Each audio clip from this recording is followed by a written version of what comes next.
হেজাব পরে আসলো না কি পরে আসলো সেটা কি সংসদে দাঁড়িয়ে বলার কোনো ইয়ে আছে? এমপিদেরকে নিয়ে বিশেষ করে যারা যে সকল নারী সংসদ সদস্য হিজাব পরেছে, নিকাব পরেছে, চেহারা ঢাকা, তাদেরকে নিয়ে তিনি যে মন্তব্যটা আজকে করেছেন যে তাদেরকে তো সংসদে আসলে চেনা যায় না, আসলে তারাই কিনা না বিভিন্ন জন বিভিন্ন সময় কাপড় ঢেকে মাথা ঢেকে চেহারা ঢেকে আসতেছে, এই ধরনের একটা কথা বলেছেন। এবং এটা খুবই আপত্তিকর এবং বেশি যেটা আপত্তিজনক মনে হয়েছে সেটা হচ্ছে তার বক্তব্যের সময় আমরা দেখলাম যে বিএনপির এমপিরা হাস্যরসে তালি দিচ্ছে। বিএনপির যারা নারী সংসদ সদস্য ছিলেন পিছনে বসা, যাদের মাথায় অনেকের হিজাব দেখলাম, তারাও দেখলাম যে টেবিল চাপড়াচ্ছে। প্রশ্ন, বৈধ কাজ, যে কারো সেটা যৌক্তিকভাবে করবার সুযোগ আছে। তো সেখানে আপনার জামাতকে ভালো লাগে না, সেই জন্য আপনি ইসলামী ব্যাংকটা দখল করে আবার সালামের হাতে তুলে দেবেন। আপনার জামাতকে ভালো লাগে না, তাই আদ্দিন হাসপাতালটাকে মালিককে জামাতের সাথে সংশ্লিষ্ট করে হাসপাতালটা বন্ধ করে দিল। স্বাস্থ্যের ডিজি ডাক্তার প্রভাতচন্দ্র কি সেন না সরকারকে দেখলাম, যার স্ত্রী ডাক্তার উমা নাগ, তিনি আওয়ামী লীগের চিকিৎসকদের সংগঠনে অ্যাক্টিভলি রোল প্লে করেছেন। ফ্যাসিবাদ বিরোধী আন্দোলনের সময় অ্যাক্টিভলি বিএনপি জামাত বিরোধী প্রোগ্রামগুলোতে যেতেন, কথাবার্তা বলতেন। তাকেই আবার এই বিএনপি সরকার স্বাস্থ্যের ডিজি বানিয়েছে এবং আদ্দিন হাসপাতালটা বন্ধ করেছে এবং গুজব আছে এটা জামাতের প্রতিষ্ঠান, তাই এটা বন্ধ করে দেওয়াটা জায়েজ আছে। এখন প্রশ্ন হচ্ছে যে এটা আপনি কতদূর পর্যন্ত নেবেন? মাননীয় প্রধানমন্ত্রী কক্সবাজারে একটা ভুয়া মিথ্যা ফটোকার্ডের উপরে ভিত্তি করে দুইবার একই মিথ্যাচারের ব্যাপারে বক্তব্য দিয়েছেন যে জামাত নাকি বিড়ি, সিগারেট, মদ এগুলোর উপরে ট্যাক্স বাড়ানোর বিপক্ষে মিছিল করেছে। তো এই পুরো ফ্রেমটা দেখলে বোঝা যাচ্ছে যে বিএনপি আসলে তার নিজের রাজনীতির জায়গাটা ভুলে গেছে, যে আসলে বিএনপির জাতীয়তাবাদী মূল্যবোধের রাজনীতি আসলে কোনটা, কোথায় সেটা। মাননীয় প্রধানমন্ত্রী, আপনাকে নিজেকে জিজ্ঞেস করা দরকার যে আসলে আপনি বক্তব্য দিলেই যে ভুলগুলো হচ্ছে, এই কন্টিনিউয়াস ভুলগুলোর এই বক্তব্য কে লিখে দিচ্ছে, কারা আপনাকে গাইড করছে, কারা আপনার অ্যাডভাইজার? আপনার এই চারপাশের মূর্খ আওয়ামী দালাল টাইপের লোকজন বসে আছে কিনা? কূটনৈতিক পাসপোর্ট কোনো কারণ না, কারণ আমার পাসপোর্টে সার্ক স্টিকার দেয়া হয়েছে, তার মানে কূটনৈতিক পাসপোর্ট যেভাবে কাজ করে সেভাবে এফেক্টিভ হওয়ার কথা। কূটনৈতিক পত্র দিয়ে আগাম অবহিত করার পরও রহস্যজনক কারণে প্রধানমন্ত্রীর পলিসি ও স্ট্র্যাটেজি বিষয়ক উপদেষ্টা জাহিদুর রহমানকে দিল্লিতে প্রবেশে বাধা দিয়েছে ভারতের ইমিগ্রেশন কর্তৃপক্ষ। পরে উচ্চ মহলের নির্দেশে অনুমতি দেওয়া হলেও প্রধানমন্ত্রীর উপদেষ্টা দিল্লিতে প্রবেশ না করতে কলম্বো হয়ে ঢাকার পথে রওনা দেন। সোমবার থেকে দিল্লিতে অনুষ্ঠেয় ইন্ডিয়ান ওশান রিম অ্যাসোসিয়েশনের জ্যেষ্ঠ কর্মকর্তাদের 2 দিনের বৈঠকে অংশ নিতে প্রধানমন্ত্রী তথ্য ও সম্প্রচার এবং সংস্কৃতি বিষয়ক উপদেষ্টা রোববার সন্ধ্যায় দিল্লির ইন্দিরা গান্ধী আন্তর্জাতিক বিমানবন্দরে পৌঁছান। ওই বৈঠকে তার বাংলাদেশ প্রতিনিধি দলের নেতৃত্ব দেওয়ার কথা ছিল। জানা গেছে ওই বৈঠকে বাংলাদেশ প্রতিনিধি দলের নেতা হিসেবে উপদেষ্টার অংশগ্রহণের বিষয়ে গত শুক্রবার দিল্লিতে বাংলাদেশ হাইকমিশন আনুষ্ঠানিকভাবে ভারতের পররাষ্ট্র মন্ত্রণালয়কে জানিয়েছিল, কিন্তু সন্ধ্যায় দিল্লি বিমানবন্দরে অবতরণের পর তাকে রহস্যজনক কারণে ভারতের ইমিগ্রেশন কর্তৃপক্ষ 2.5 ঘন্টা বসিয়ে রাখে। তাকে দিল্লিতে প্রবেশের অনুমতি দেওয়া হবে কিনা সে বিষয়টি স্পষ্ট করেনি। এমন পরিস্থিতিতে জাহিদুর রহমান দেশে ফেরার সিদ্ধান্ত নেন। রাতে তিনি দিল্লি থেকে কলম্বোর উদ্দেশ্যে রওনা করেছেন। তারেক রহমানের তারকা উপদেষ্টা ডাক্তার জাহিদুর রহমান বাংলাদেশে ফেরার পর তিনি দিল্লি বিমানবন্দরে কি ধরনের হেনস্থার শিকার হয়েছেন সেটা যত কথা হচ্ছে এটা নিয়ে ততই পরিষ্কার হচ্ছে। যতই তার সম্মান রক্ষার্থে এটা বারবার বলা হোক না কেন যে তিনি মাত্র 2-2.5 ঘন্টা দিল্লি এয়ারপোর্টে জিজ্ঞাসাবাদের শিকার হতেই ভীষণ বিরক্ত হয়ে বাংলাদেশে ফিরে আসার সিদ্ধান্ত নিয়েছেন। এখন মোটামুটি পরিষ্কার হয়ে গেছে যে মোটামুটি রাত 1টা পর্যন্ত তিনি দিল্লিতে প্রবেশের কোনো অনুমতি পান নাই। ঢাকা থেকে 3:30টার আগেই রওনা দিয়ে 5টার আগে দিল্লি এয়ারপোর্টে পৌঁছেছিলেন এই জাহিদুর রহমান এবং তারপরেই তাকে সেখানে দিল্লি হাইকমিশনে বাংলাদেশের যে রাষ্ট্রদূত রিয়াজ হামিদুল্লাহ তিনি যথাযথ প্রোটোকল দিয়ে ইমিগ্রেশনের দিকে নিয়ে গিয়েছিলেন এবং এরপর তাকে বেশ কয়েক ঘন্টা ধরে যে শুধু জিজ্ঞাসাবাদ করা হয়েছে তাই নয়, প্রথম আলো সহ পত্র পত্রিকাগুলোর বিস্তারিত বিবরণে এবং বিভিন্ন জনের সঙ্গে কথা বলার সূত্রে সেখানে যারা এসব ঘটনা দেখছিলেন, অনেক বাংলাদেশি নাগরিক দেখছিলেন, তাদের সূত্রে এটা স্পষ্ট হয়েছে যে এরপর ইমিগ্রেশনে তিনি যখন তার পাসপোর্টটা জমা দেন, এরপর থেকে বারবার ইমিগ্রেশন কর্মকর্তা উঠে যেতে শুরু করেন, বিভিন্ন প্রশ্ন করেন, প্রতিমন্ত্রী পদমর্যাদার ডাক্তার জাহেদের আইরিস চান, হাতের আঙুলের ছাপ চান। এসব কারণে একসময় রিয়াজ হামিদুল্লাহ জিজ্ঞেস করলে এ কথাটা বেরিয়ে আসে যে ভারত সরকারের নজরদারি লিস্ট বা ওয়াচ লিস্টে আছেন জাহিদুর রহমান। এখন এই যে প্রতিমন্ত্রী পদমর্যাদার জাহিদুর রহমান, যিনি ভারত বিরোধী সব কন্টেন্ট বানিয়ে কট্টর ভারত বিরোধিতার জন্য সুপরিচিত, এবং সে কারণে বাংলাদেশের আরো 20টি সাইটের সঙ্গে জাহিদুর রহমানের কন্টেন্ট দেখার উপরেও ভারতের নিষেধাজ্ঞা আছে বলে বাংলাদেশের পত্রপত্রিকাতে এই কাল থেকে খবর বের হচ্ছে। ডক্টর জাহিদুর রহমান তো দীর্ঘদিন ধরে আমেরিকা সরকারের সময় বিভিন্ন ধরনের অ্যাক্টিভিজম করে আসছেন, যদিও আমি তার ভারত বিরোধিতা দেখিনি, কিন্তু বলা হচ্ছে তিনি ভারত বিরোধী এবং ভারতের কালো তালিকাভুক্ত। এখন ভারতের কালি তালিকাভুক্ত হিসাবে তিনি কি এটা জানতেন না? তা এটা জানার পরেও তিনি সমস্যার সমাধান না করে তিনি কিভাবে চলে গেলেন? নাকি তিনি ধরে নিয়েছেন প্রধানমন্ত্রী উপদেষ্টা হিসেবে গেলে এখানে কোনো সমস্যা হবে না? জানতেন, তিনি কি পররাষ্ট্র মন্ত্রণালয়কে জানান নাই? তিনি কি রিয়াজ হামিদুল্লাহকে জানান নাই? এভাবে তিনি অপ্রস্তুত অবস্থায় তার সবুজ পাসপোর্ট নিয়ে দিল্লিতে চলে গেলেন এবং ভারতের কোনো ভিসাও তার পাসপোর্টে ছিল না। হঠাৎ করে শুক্রবার তিনি ঠিক করেন তিনি যাবেন ওশান রিম সম্মেলনে বাংলাদেশের প্রতিনিধি দলের নেতৃত্ব দিতে, এবং তিনি সে সময় দিল্লিতে জানানোর পর দিল্লির রাষ্ট্রদূত রিয়াজ হামিদুল্লাহ ওশান রিম সম্মেলনের আয়োজক ব্যক্তিবর্গকে প্রতিমন্ত্রীর যাওয়ার কথা জানালে তারা বলেছিলেন যে হ্যাঁ, আরো অনেক দেশেরই প্রতিমন্ত্রী কিংবা সিনিয়র সচিব পর্যায়ের লোকজন তো আসছেন, কাজেই কোনো অসুবিধা হওয়ার কথা না। কিন্তু জাহিদুর রহমান যে নিজে ভারতের ওয়াচ লিস্টে আছেন সেটা তিনি তো নিশ্চয়ই জানতেন। তিনি জানবার পরেও তিনি কেন সবুজ পাসপোর্ট নিয়ে রওনা হয়ে গেলেন ভারতের উদ্দেশ্যে, সেটা কোনো ষড়যন্ত্র কিনা বা সেটা কোনো নাটক কিনা, এ নিয়ে নানা ব্যক্তিবর্গই প্রশ্ন তুলছেন। মানে 2-2.5 ঘন্টা বলছেন, কিন্তু ছিলেন রাত 1টা পর্যন্ত চেষ্টায়, এবং অবশেষে তাকে কলম্বোর ফ্লাইটে উঠতে হয়েছে।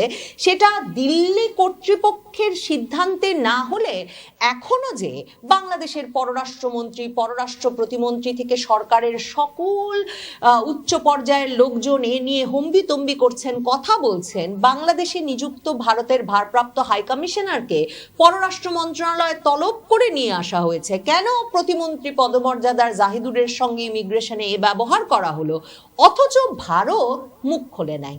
ভারত যদি সত্যি 2-2.5 ঘন্টা পরে তাকে ঢুকতে অনুমতি দিত এবং তারপরেও মন্ত্রী অভিমান করে না ঢুকে চলে আসতেন, যেমনটা তিনি বলেছেন যে আমার মনে হয়েছে সরকারের একটা সিগনেচার থাকা উচিত, এবং সেই কারণেই তাৎক্ষণিক প্রতিবাদের অংশ হিসেবে তিনি ব্যাক করার সিদ্ধান্ত নিয়েছেন, সেটা যদি হতো ভারত সরকারের তরফে এই কথাটা বলে একটা যে ভুল বোঝাবুঝি হয়েছে সেটা বলবার কথা। অথচ প্রথম আলো পত্রিকা লিখছে রিয়াজ হামিদুল্লাহ দিল্লিতে নিযুক্ত বাংলাদেশের রাষ্ট্রদূত যখন টের পেলেন প্রতিমন্ত্রী কালো তালিকাভুক্ত ভারতে নজরদারি লিস্ট ওয়াচ লিস্টে আছেন এবং তার হাতে সবুজ পাসপোর্ট, মন্ত্রীর পাসপোর্টও নাই, এমনকি ভিসা নাই ভারতে ঢোকার, তখন তিনি ভারতের পররাষ্ট্র মন্ত্রণালয়ের বাংলাদেশ ডেস্কে ফোন করেছিলেন। একবার সে ফোন ধরার পর ওই বাংলাদেশ ডেস্কের ভারতীয় কর্মকর্তা আর বাংলাদেশের রাষ্ট্রদূতের ফোন ধরেন নাই। আর দিল্লিতে ভারতের পররাষ্ট্র মন্ত্রণালয়ে বাংলাদেশ ডেস্কের দায়িত্বপ্রাপ্ত কর্মকর্তার পক্ষে কি সম্ভব ভারতের জন্য ঝুঁকিপূর্ণ হিসেবে চিহ্নিত ব্যক্তিদের তালিকায় একজনের নাম থাকলে এবং সেই ব্যক্তি ব্যক্তিগত পাসপোর্ট নিয়ে ভিসা ছাড়া ভারতের ইমিগ্রেশনে আসলে সেই নজরদারি লিস্ট থেকে জাহিদুর রহমান বা কোনো ব্যক্তির নাম সরিয়ে দেওয়া মানে এই যে প্রধানমন্ত্রী তারেক রহমানের নাম যে মার্কিন যুক্তরাষ্ট্রের ভিসার ক্ষেত্রে কালো তালিকাভুক্ত, এখন প্রধানমন্ত্রী তারেক রহমান এমনকি রেড পাসপোর্ট নিয়েও যদি মার্কিন যুক্তরাষ্ট্রের ইমিগ্রেশনে গিয়ে দাঁড়ান, তাহলে তো কোনো ইমিগ্রেশন কর্মকর্তার পক্ষে মার্কিন যুক্তরাষ্ট্রের কোনো বিমানবন্দরে প্রধানমন্ত্রী তারেক রহমানকে এমনকি লাল পাসপোর্ট নিয়েও আমেরিকার ভেতরে ঢুকতে দেওয়া সম্ভব না। কারণ যে আইনি প্রক্রিয়ায় কিংবা যেই উচ্চ পর্যায়ের সিদ্ধান্তে এরকম ব্যক্তিবর্গ কোনো দেশের জন্য ঝুঁকিপূর্ণ বা কোনো অপরাধের কারণে কালো তালিকাভুক্ত হন, সেটা তো ইমিগ্রেশন কর্মকর্তা বা কোনো দেশের মন্ত্রণালয়ের কোনো দেশের ডেস্কে কাজ করা কর্মকর্তা, এই মাঝারি পর্যায়ের কর্মকর্তার পক্ষে সেসব নাম সরিয়ে নেওয়া সম্ভব না। আরেকটা বিষয় উল্লেখ করা হয়েছে যে বাংলাদেশের অভ্যন্তরে পররাষ্ট্র মন্ত্রণালয় এই কাজে যারা নিযুক্ত আছে কিংবা বিএনপির নেতৃবৃন্দ যারা বর্তমানে এই সরকারের উল্লেখযোগ্য কোনো অবস্থানে আছেন, তাদের সাথে বর্তমানে হাওয়া ভবনের মতো বিএনপির যে উপদেষ্টাদেরকে তারেক জিয়া এই ইলেকশনের পরে নিয়োগ করেছেন, তাদের মধ্যে কোনো একটি বড় ধরনের মতপার্থক্য বা মতনৈক্য তৈরি হয়েছে কিনা, যেটার কারণেই ঘটনাটি ঘটছে। যেমনটি হয়েছিল বিএনপি শেষবারের সময় হাওয়া ভবনকে ঘিরে বিএনপি সরকারের নেতৃবৃন্দ এবং হাওয়া ভবনের মধ্যকার যে ক্ষমতার একটি রেষারেষি, তার কারণে এই ঘটনাটি ঘটতে পারে বলে উনি বলতে চাচ্ছেন। যদি কোনোদিনও কূটনৈতিক পাসপোর্ট নাও নেই, আমার কি বিদেশ ভ্রমণ বন্ধ হবে? আমি কূটনৈতিক পাসপোর্ট নিতে কিন্তু বাধ্যও না, ওটা একটা privilege which I can avail. আমি আমার জায়গা থেকে এটা আমি নিতে পারি চাইলে, কিন্তু এটা আমাকে নিতেই হবে এমন কোনো কথা নেই। এবং কেউ কেউ বলার চেষ্টা করছেন যে পাসপোর্ট কারণ ছিল, পাসপোর্ট কারণ ছিল না, অন্য কারণ ছিল। এগুলো আপনারা ইন্ডিয়ান মিডিয়াতেও আসলে কম বেশি এসছে। আচ্ছা, কি হয়েছিল আমি যা দেখেছি, আমি আমার কথাটুকু অল্প 2-3টা বাক্যে বলি। আমার তো একটা ডেলিগেটকে লিড করছে, আমার সাথে আরো মানুষজন ছিলেন, তারা তাদের ইমিগ্রেশন পার করে চলে গেলেন। আমার ইমিগ্রেশন যখন শুরু হলো, আমি মুহূর্তেই বুঝতে পারলাম তারা দেরি করছেন, তাদের সময় লাগছে। তারা তারপরে নানান জনের সাথে কথাবার্তা বলছেন। আমাদের হাই কমিশনার প্রথম থেকে আমার সাথে ওখানে ছিলেন, এটা সবচেয়ে জরুরি কথা। আমাদের হাই কমিশনার সম্পর্কে অনেক কথাবার্তা বলা হয় যে তার দুর্বলতা গাফিলতি কিছু ছিল কিনা। আমি এখানে স্পষ্টভাবে বলছি, আমি ওখানে ল্যান্ড করার পর থেকে শেষে আমি ইন্ডিয়ান টাইম রাত 12:30টায় একটা ফ্লাইটে কলম্বো হয়ে ঢাকায় ফিরেছি, কারণ আমি চাইনি ভারতের ইমিগ্রেশন ক্রস করব। সেই জন্য আমারও বেশ কিছু ঝুট ঝামেলা হয়েছে। পুরো সময়টা হাই কমিশনার পাশে ছিলেন, তিনি তার জায়গা থেকে সলভ করার চেষ্টা করেছেন বিভিন্ন জায়গায় ফোন করে। সমস্যা কি হয়েছে আমি নিজের মুখে বলছি না, এটা পত্র বিশেষ করে ইন্ডিয়ান মিডিয়াতে এটা যথেষ্টই এসছে। তারা তাদের সোর্স থেকে তাদের খবর টবর দিয়েছেন, কিন্তু 2 ঘন্টার মাথায় আমি ডিসাইড করেছি যে ইটস টু মাচ, আমি আসলে আর ঢুকবো না। এবং এই সময়টাও যে আমি এই রাষ্ট্রের, আমি আবারও বলছি ব্যক্তি না, আমি একটা এই রাষ্ট্রের একটা পদে আছি, সেই পদের প্রতি যে সৌজন্য সেটা ল্যাক করেছে বলে আমার মনে হয়েছে। সেই কারণে আমি এই সিদ্ধান্তটা নিয়েছি। এবং সেটা কেন কি হয়েছে সেটার কারণ আপনারা সম্ভবত ইন্ডিয়ান মিডিয়াতে বা বাংলাদেশের অনেক মিডিয়াতেও এসছে, সেটা পাবেন। আমি আসলে আর খুব বিস্তারিত বলছি না। না, আর কিছু বলবো না। আমি যা দেখেছি, আমি ডিসিশন কেন নিয়েছি আমি সেটা আপনাকে জানালাম। যে আমার মনে হয়েছে আমি ওখানে 2 ঘন্টা যখন হয়ে গেল, তখন আমার মনে হয়েছে আসলে এটা টু মাচ, আমি আর অপেক্ষা করবো না, আমি ব্যাক করবো। তারপর পাসপোর্ট ফেরত চাইলাম। যখন আমি পাসপোর্ট ফেরত চাইলাম, তখন তাদের দিক থেকে খুবই আন্তরিকতাপূর্ণভাবে তারা, এটা বলতে হবে, তারা আমাকে রিকোয়েস্ট করেছেন। কিন্তু আমার মনে হলো হোয়াট হ্যাপেন, এটার একটা প্রতিবাদ রেজিস্টার থাকা দরকার আছে। সেই কারণে আমি আসলে, হ্যাঁ, অনেকে বলছেন যে আমাকে দেওয়াই হবে না, তারা একটা সময় চেয়েছেন, এটা ফ্যাক্ট। অভ্যুত্থানের নেতা ও জাতীয় নাগরিক পার্টি এনসিপির সংসদ সদস্য হাসনাত আব্দুল্লাহর একটি অনুষ্ঠানকে ঘিরে উত্তেজনা, বিক্ষোভ ও নিক্ষেপের ঘটনা ঘটেছে। এই ঘটনায় অন্তত 3 জনকে আটক করেছে স্থানীয় পুলিশ। সোমবার পূর্ব লন্ডনের হোয়াইট চ্যাপেল ও এলেম পার্ক এলাকায় পৃথকভাবে এই ঘটনা ঘটে। পরিস্থিতি নিয়ন্ত্রণে আনতে শতাধিক পুলিশ সদস্য মোতায়েন করা হয়। এনসিপি ইউকে অ্যালায়েন্সের উদ্যোগে পূর্ব লন্ডনের হোয়াইট চ্যাপেল এলাকার ইস্ট লন্ডন মসজিদ সংলগ্ন মায়েদা ব্যাংক ওয়েটিং হলে একটি সভার আয়োজন করা হয়। জুলাই আন্দোলন বিষয়ক এক সেমিনারে যোগ দিতে লন্ডনে অবস্থানরত এনসিপির দক্ষিণ অঞ্চলের মুখ্য সংগঠক ও সংসদ সদস্য হাসনাত আব্দুল্লাহ সেখানে প্রধান অতিথি হিসেবে উপস্থিত থাকার কথা ছিল। তার আগমনের খবর ছড়িয়ে পড়ার পর বিকেল থেকেই ভেন্যুর বাইরে যুক্তরাজ্য আওয়ামী লীগ ও সহযোগী সংগঠনের নেতাকর্মীরা বিক্ষোভ শুরু করেন। অন্যদিকে এনসিপির সমর্থকরাও অনুষ্ঠান স্থলের সামনে অবস্থান নেন। এক পর্যায়ে দুই পক্ষের মধ্যে তীব্র উত্তেজনা ছড়িয়ে পড়ে এবং ডিম নিক্ষেপের ঘটনা ঘটে।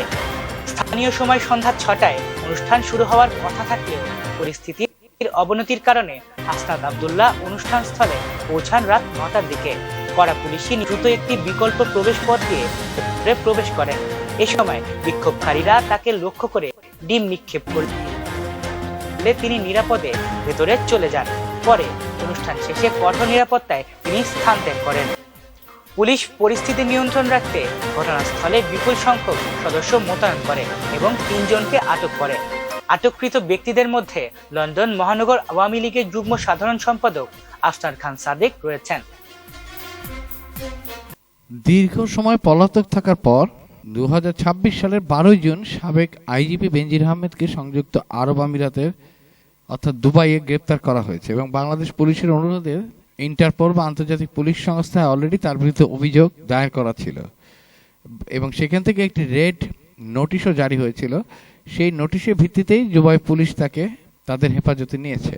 শুরুতে শুধু দুর্নীতি এবং অর্থ পাচার অবৈধ সম্পদের অভিযোগে ইন্টারপোলের নোটিশ জারি করা হয়েছিল, কিন্তু এখন অত্যন্ত গুরুতর মানবাধিকার লঙ্ঘন এবং গুম ও হত্যাকাণ্ডের অভিযোগও আনা হয়েছে। র্যাবে ছিলেন এবং পুলিশ প্রধান ছিলেন তখনকার অন্তত 10টি গুম, বিচার বহির্ভূত হত্যাকাণ্ড, গণহত্যার ঘটনায় তার সরাসরি সম্পৃক্ত থাকার যে অভিযোগ সেটি আন্তর্জাতিক অপরাধ ট্রাইব্যুনালে তদন্ত চলছে। গ্রেপ্তারের আগ মুহূর্তে লন্ডন থেকে এশিয়ার একটি দেশের উদ্দেশ্যে যাত্রা শুরু করেছিলেন পুলিশের সাবেক মহাপরিদর্শক বেনজির আহমেদ। পরিকল্পনা ছিল দুবাইয়ের ট্রানজিট শেষে গন্তব্যে পৌঁছানোর। তবে এআই ক্যামেরায় ধরা পড়ে দুবাই আন্তর্জাতিক বিমানবন্দরই হয়ে যায় তার যাত্রার শেষ গন্তব্য। বিমানবন্দরের আধুনিক এআই ভিত্তিক ফেস রিকগনিশন প্রযুক্তিতে শনাক্ত হওয়ার পর ইন্টারপোলের তথ্য ভান্ডার মিলিয়ে তাকে গ্রেপ্তার করে দুবাই পুলিশ। বাংলাদেশ পুলিশ সদর দপ্তর সূত্রে তথ্য নিশ্চিত হওয়া গেছে। এ সময় তার কাছে থাকা বাংলাদেশ, পর্তুগাল এবং সংযুক্ত আরব আমিরাতের 3টি পাসপোর্ট উদ্ধার করা হয়েছে। এর আগে 2024 সালের 4 মে শাহজালাল আন্তর্জাতিক বিমানবন্দর দিয়ে দেশ ত্যাগ করেন বেনজির আহমেদ। পরবর্তীতে তার ও তার পরিবারের সদস্যদের বিরুদ্ধে জ্ঞাত আয় বহির্ভূত সম্পদ অর্জন, সম্পদের তথ্য গোপন এবং অর্থ পাচারের অভিযোগে 4টি পৃথক মামলা করে দুদক। এসব মামলায় বেনজির আহমেদ ও তার পরিবারের বিরুদ্ধে প্রায় 74 কোটি 13,39,000 টাকার অবৈধ সম্পদ অর্জনের অভিযোগ আনা হয়। তিনি যখন র্যাব এবং পুলিশ প্রধান ছিলেন তখনকার অন্তত 10টি গুম, বিচার বহির্ভূত হত্যাকাণ্ড ও গণহত্যার ঘটনায় তার সরাসরি সম্পৃক্ততার অভিযোগে আন্তর্জাতিক অপরাধ ট্রাইব্যুনালে তদন্ত চলছে। শাপলা চত্বর ও একরাম কমিশনার হত্যাকাণ্ড, 2013 সালে হেফাজতে ইসলামের শাপলা চত্বরের সমাবেশ অভিযান এবং চট্টগ্রামে কাউন্সিলর একরামুল হক হত্যাকাণ্ডে তার সরাসরি জড়িত থাকার অভিযোগে ট্রাইব্যুনালে মামলা চূড়ান্ত পর্যায়ে রয়েছে। পাসপোর্ট জালিয়াতি, ভুয়া তথ্য দিয়ে সাধারণ পাসপোর্ট, পুলিশের অফিসিয়াল তথ্য গোপন করে ব্যবহার করার অভিযোগে তার বিরুদ্ধে নতুন করে মামলা হয়েছে। 3. দেশে ফিরিয়ে আনার প্রক্রিয়া, প্রত্যর্পণ। বর্তমানে বাংলাদেশ সরকার তাকে দুবাই থেকে দেশে ফিরিয়ে আনার জন্য প্রত্যর্পণ, এক্সট্রাডিশন ও কূটনৈতিক প্রক্রিয়া শুরু করেছে। দুবাইয়ের নিয়ম অনুযায়ী বাংলাদেশ সরকারকে 30 দিনের মধ্যে তার বিরুদ্ধে থাকা মামলার আনুষ্ঠানিক নথিপত্র এবং গ্রেপ্তারি পরোয়ানা সংযুক্ত আরব আমিরাত সরকারের কাছে পাঠাতে হবে। দুর্নীতি দমন কমিশন, দুদক এবং স্বরাষ্ট্র মন্ত্রণালয় এই প্রত্যর্পণ প্রস্তাব তৈরির কাজ দ্রুত গতিতে করছে, যাতে তাকে দেশে এনে বিচারের মুখোমুখি করা যায়।